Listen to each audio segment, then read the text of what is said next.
Assalamualaikum warahmatullahi wabarakatuh. Perkenalkan, nama saya Umi Fadilah, NIM 21010010038. Di sini saya akan menjelaskan tentang PPT GLP Good Laboratory Practice.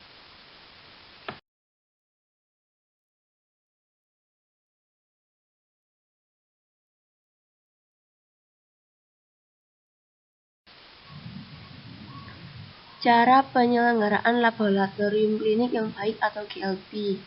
Tujuan dari GLP adalah mengatur cara penyelenggaraan laboratorium klinik yang baik sehingga dapat memberikan pelayanan dan hasil yang bermutu serta dapat dipertanggungjawabkan. Laboratorium klinik atau medik harus diselenggarakan secara baik dengan memenuhi kriteria organisasi, ruang, dan fasilitas, peralatan, bahan, spesimen, metode pemeriksaan, mutu, keamanan, dan pencatatan dan pelaporan.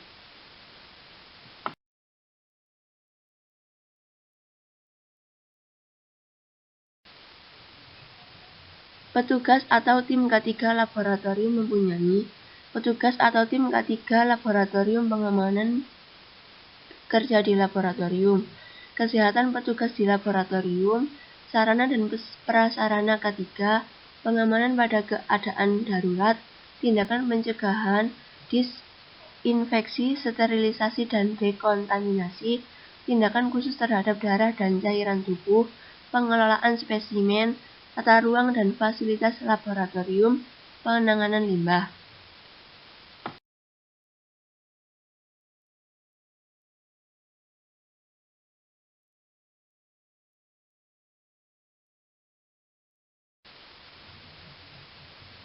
Petugas atau tim K3 laboratorium.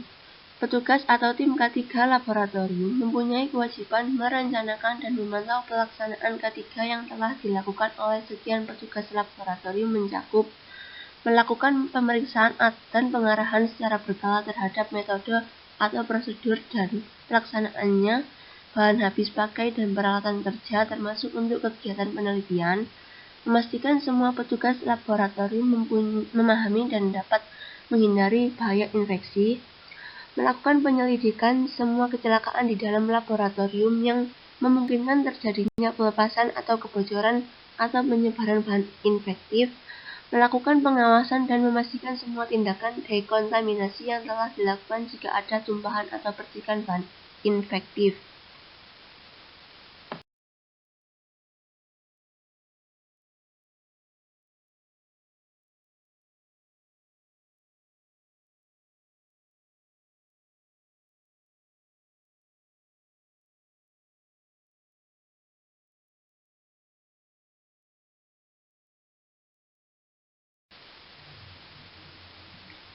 Kesehatan petugas laboratorium. Keadaan kesehatan petugas laboratorium harus memenuhi standar kesehatan yang telah ditentukan di laboratorium. Para petugas laboratorium harus dilakukan hal-hal sebagai berikut. A. Pemeriksaan fototoraks. B. Pemberian imunisasi. C. Perlindungan terhadap sinar ultraviolet. D. Pemantauan kesehatan.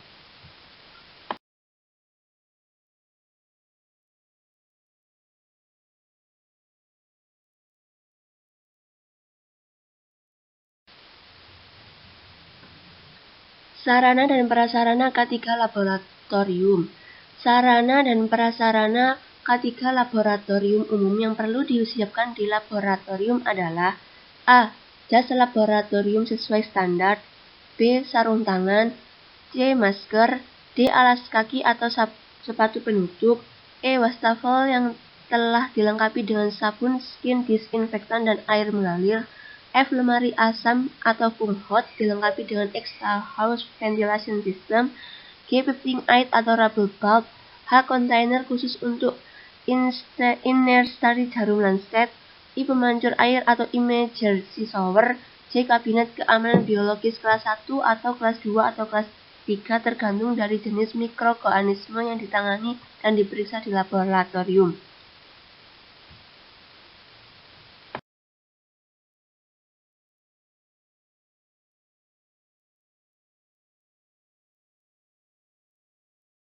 P3K D. Alat komunikasi darurat baik di dalam satu keluar laboratorium.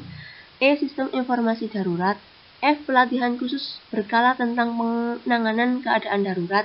G. Alat pemadam kebakaran, masker, pasir, dan sumber air terletak pada lokasi yang mudah dicapai. H. Alat seperti kampak, palu, obeng, tangga, dan tali. I. Nomor telepon, ambulans, pemadam kebakaran, dan polisi di setiap ruang laboratorium.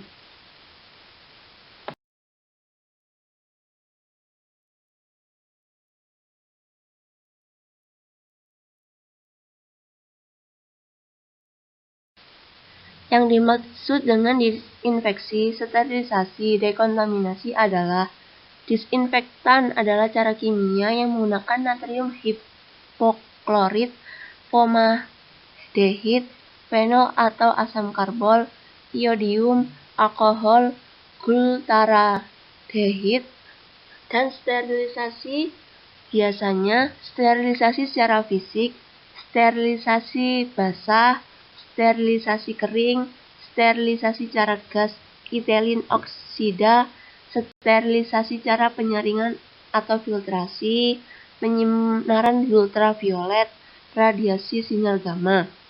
Dekontaminasi. Dekontaminasi ruang laboratorium memerlukan gabungan antara disinfeksi, cairan, dan fumigasi. Permukaan tempat kerja didekontaminasi dengan disinfektan cair, sedangkan untuk ruangan dan alat di dalamnya digunakan fumigasi.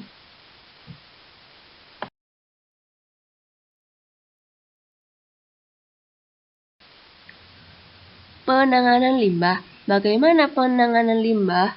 Laboratorium dapat menjadi salah satu sumber penghasil limbah cair, padat, dan gas yang berbahaya bila tidak ditangani secara benar.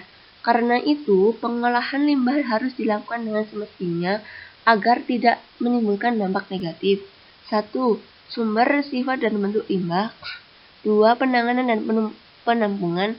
3. Pengolahan limbah. Sekian dari saya. Wassalamualaikum warahmatullahi wabarakatuh.